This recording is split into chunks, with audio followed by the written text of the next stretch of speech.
नमस्कार दोस्तों, मैं हूँ आरती प्रजापति यूट्यूब चैनल पर आप सभी का हार्दिक स्वागत करती हूँ। दोस्तों, आज का ये वीडियो आप सबके लिए बहुत ही यूज़फुल रहने वाला है, मोटिवेशनल वीडियो है, क्योंकि आज के इस वीडियो में हम एक ऐसे पर्सन से मिलने वाले हैं जिनका एडमिशन पीएचडी में हो चुका है। और सबसे बढ़िया बात तो ये है कि उनका जो जहाँ पर एडमिशन हुआ है वो यूनिवर्सिटी स्टेट यूनिवर्सिटी है और गुजरात स्टेट की फर्स्ट नंबर की यूनिवर्सिटी, ऐसे गुजरात यूनिवर्सिटी उसका नाम है। उस यूनिवर्सिटी में उनका एडमिशन हुआ है, बहुत बढ़िया बात है। तो सबसे पहले मैं सविता जी को बहुत बहुत बधाई देती हूँ और उनको शुभकामनाएं भी देती हूँ कि उनका पीएचडी बहुत ही जो पीरियड टाइम होता है 3 साल का, तो उन 3 साल में उनका पीएचडी अच्छे से पूरा हो और वो एक अपने नाम के आगे डॉक्टर की पदवी उनको मिल जाए और डॉक्टर सविता जी कहलाए। ओके, ये मेरी शुभकामनाएं उनको और मेरी यूट्यूब चैनल की ओर से भी उनको ये शुभकामनाएं देती हूँ।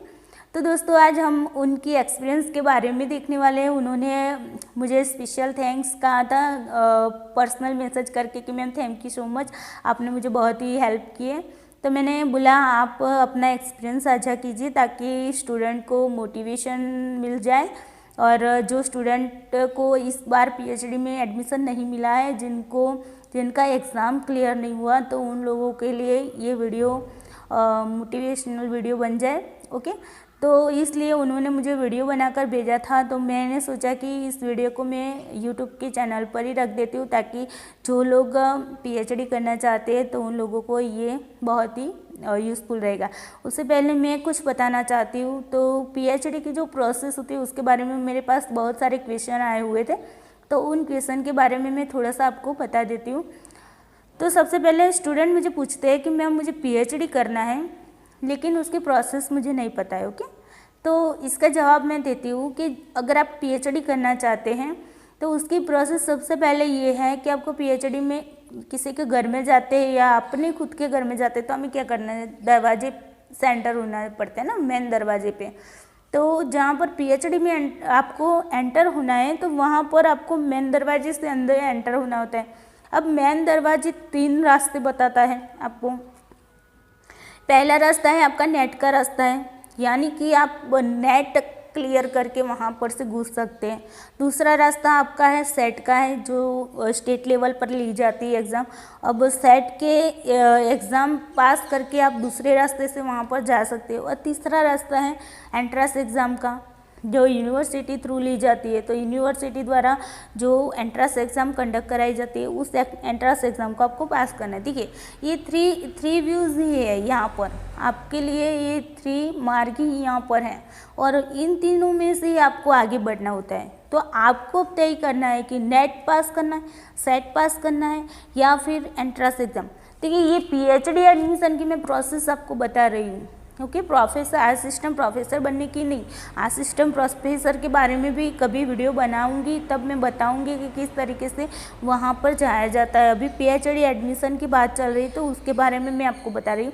तो मान लीजिए आपने नेट क्लियर कर लिया तो आप वहाँ पर जा सकेंगे, आपने सेट अगर पास कर लिया तो वहाँ पर जा सकेंगे। अगर ये दोनों वे आपके पास नहीं है तो आप ये दोनों वे से नहीं जा सकते, तो आप तीसरे वे से जा सकते हैं एंट्रेंस एग्ज़ाम के माध्यम से। के तो आपको एंट्रेंस एग्ज़ाम पास करनी होगी और एंट्रेंस एग्ज़ाम से आपको घर में घुसना होगा, यानी कि पीएचडी के घर में घुसना होगा। ओके, ठीक है, चलिए ये बात हुई आपको एंट्रेंस एग्ज़ाम की। और उसके बाद एंट्रेंस एग्ज़ाम ऐसी इजी भी नहीं होती और हार्ड भी नहीं होती है। हर यूनिवर्सिटी में अलग अलग तरीके से एंट्रेंस एग्ज़ाम कंडक्ट कराई जाती है। ओके, कुछ यूनिवर्सिटी ऐसी होती है कि कंप्यूटर बेस्ड टेस्ट लेती हैं, कुछ यूनिवर्सिटी ऐसी होती है जो पेपर पेंसिल जो हम कहते हैं, है ना, तो वो ऑफलाइन एग्ज़ाम कंडक्ट कराती हैं।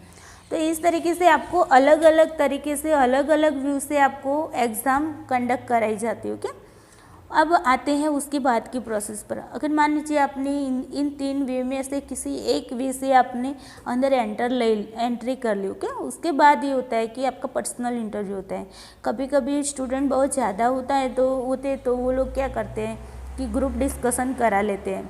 तो ग्रुप डिस्कशन में भी आपको टॉपिक दिया जाता है और आपको बता दिया जाता है कि किस तरीके से आपको उस टॉपिक को चर्चा करनी हो। तो देखिए ग्रुप डिस्कशन में भी बहुत सारे स्टूडेंट बहुत सारी भूल करते हैं। वो लोग क्या करते हैं, मान लीजिए मैंने कुछ बताया तो सामने वाला व्यक्ति क्या करेगा कि नहीं इन्होंने बताया ये गलत है और मैं ये बता रहा हूँ ये सही है। लेकिन देखिए आपको यहाँ पर डिबेट नहीं करनी होती है।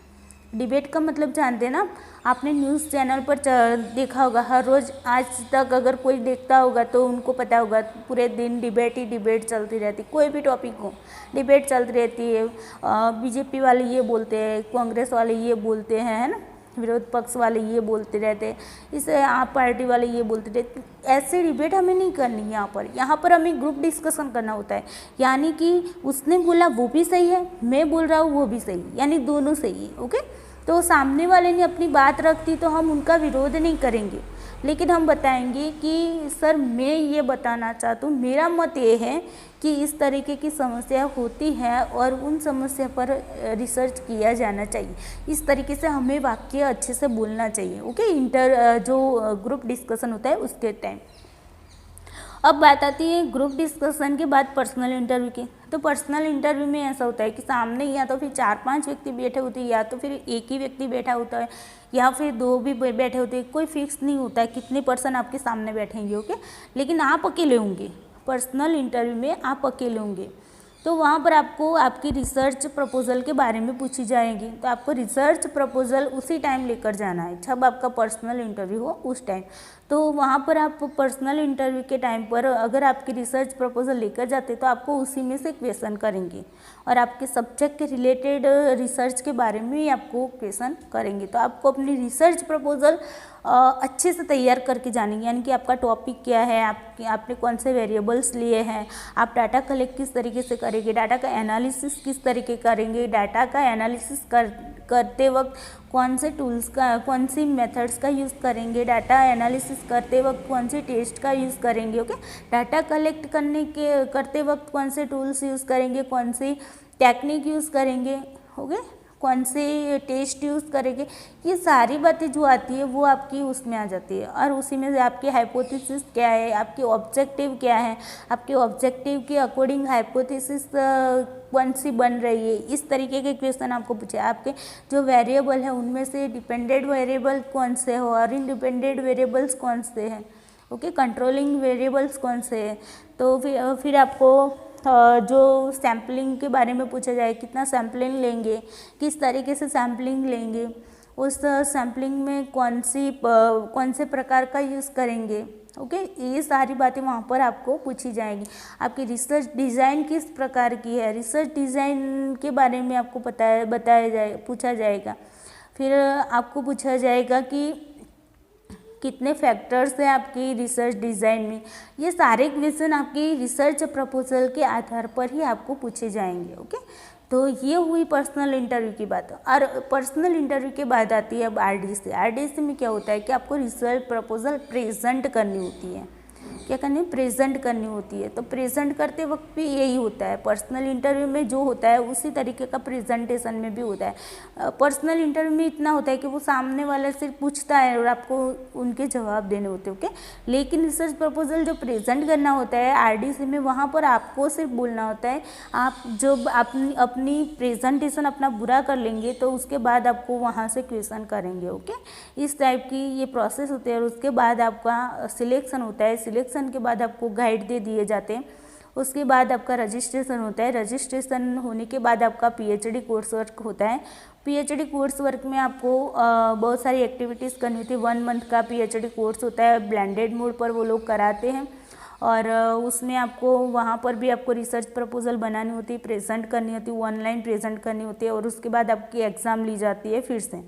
तो एग्ज़ाम में अगर आपको 55% मार्क्स लाने होते हैं, 55% अगर आपके मार्क्स आ जाते हैं तो आपका पीएचडी कम्प्लीटली स्टार्ट हो जाता है। अगर नहीं आते तो जब तक आपको 55% नहीं लाते, जब तक आप उस एग्ज़ाम को पास नहीं करते हैं तब तक आपको आगे जाने को नहीं मिलेगा। ओके, वहाँ पर रास्ता बंद हो जाएगा। तो इसलिए आपको उसी रास्ते को खोलने के लिए एग्ज़ाम को फिर से पास करनी आवश्यक होती है। ओके, ये पूरी प्रोसेस थी आपकी पीएचडी की।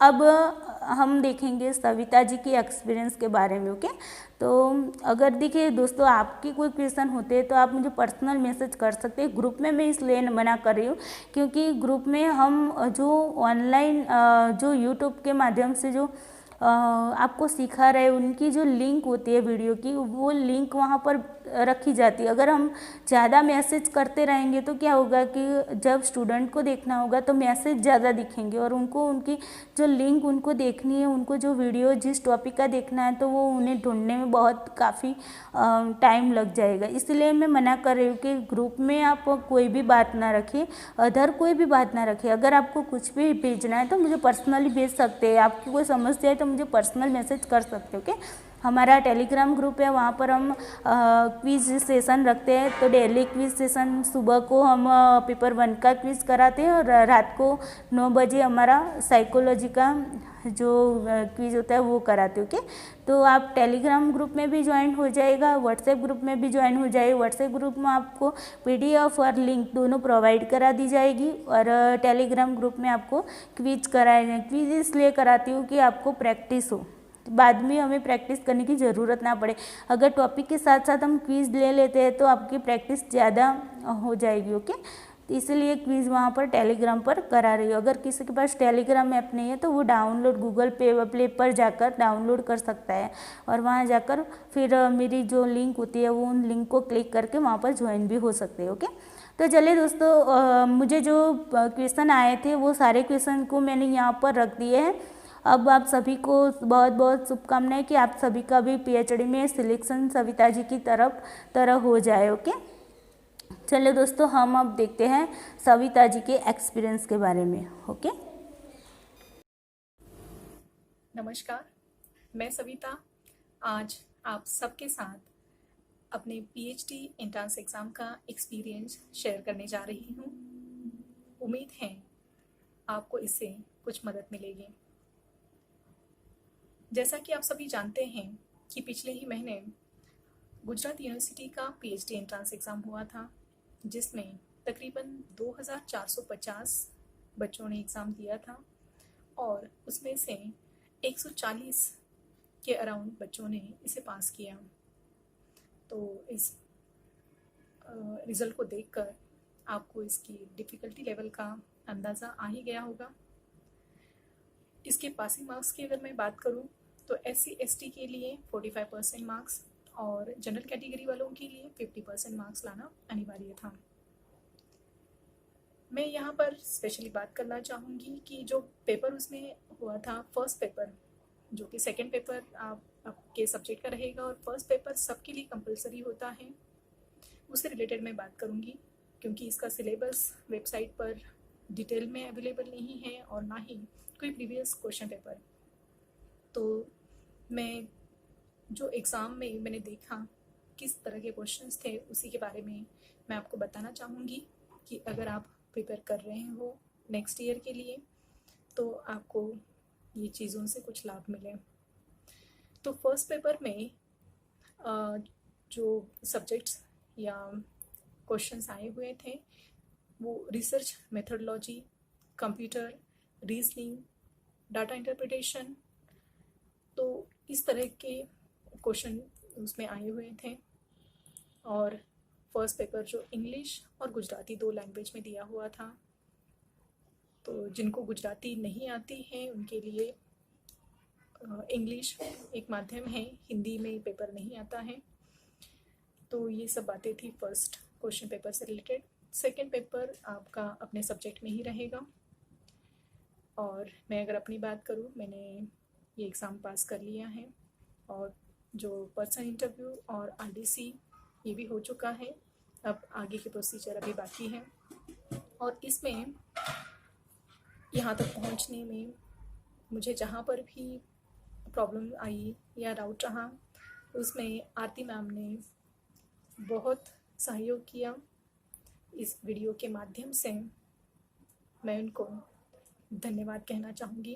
Thank you so much ma'am, आपने मेरी इतनी हेल्प की।